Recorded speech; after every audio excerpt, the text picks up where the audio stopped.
হচ্ছে AGT live 24/7। ये है AGT Live 24/7। This is AGT Live 24/7। রাজ্যের যে সার্বিক কল্যাণ সেটা সাধিত হবে। আমরা প্রথম পর্বের অনুষ্ঠানে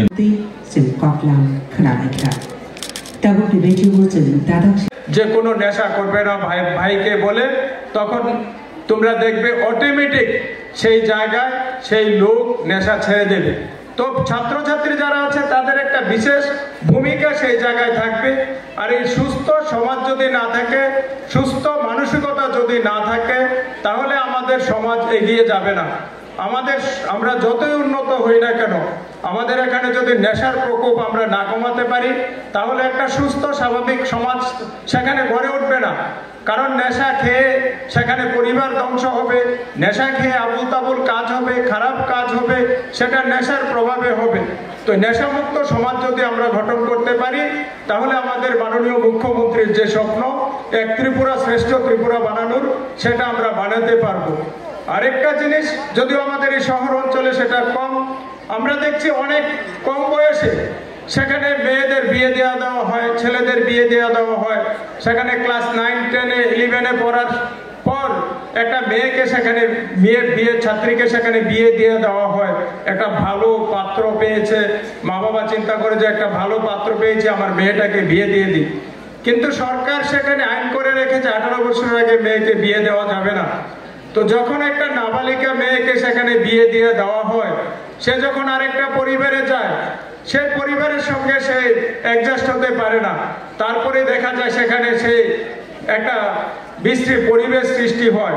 তাছাড়া সে বিয়ের জন্য মানসিক বা শারীরিকভাবে প্রস্তুত হয় না। সে আরেকটা পরিবারে গিয়ে তাদের সঙ্গে মিলেমিশে তাদের যে মানসিক বা শারীরিক চাপ পড়ে, সেটা সে সহ্য করতে পারে না। তারপরে দেখা যায় যে সংসারে একটা অশান্তি নেমে আসে। তো তার জন্য আমাদের ছাত্রছাত্রী যারা আছে তাদেরকে সতর্ক করতে হবে। ছাত্রছাত্রী যারা আছে তাদের ক্লাসের ক্লাসমেট যারা আছে তাদেরকে বোঝাতে হবে, মা বাবা যারা আছে তাদেরকে বোঝাতে হবে। আজকে আমি 14, 15, 16 বছরের যদি একটা মেয়েকে বিয়ে দিয়ে দেই, তার জীবনটা হয়তো আমি ধ্বংস করে দিলাম, এটা আমি অভিভাবক হয়ে বুঝতেও পারি না।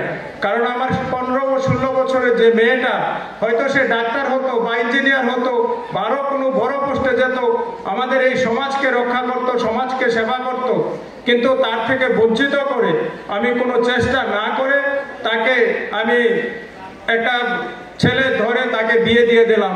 এটা যাতে আমাদের সমাজ থেকে মুক্ত পায়, এটা যাতে আর না হয়, তার জন্য আমাদের যারা ছাত্রছাত্রী আছে, অভিভাবক আছে, শিক্ষক শিক্ষিকা আছে, তাদের সেখানে একটা ভূমিকা নিতে হবে।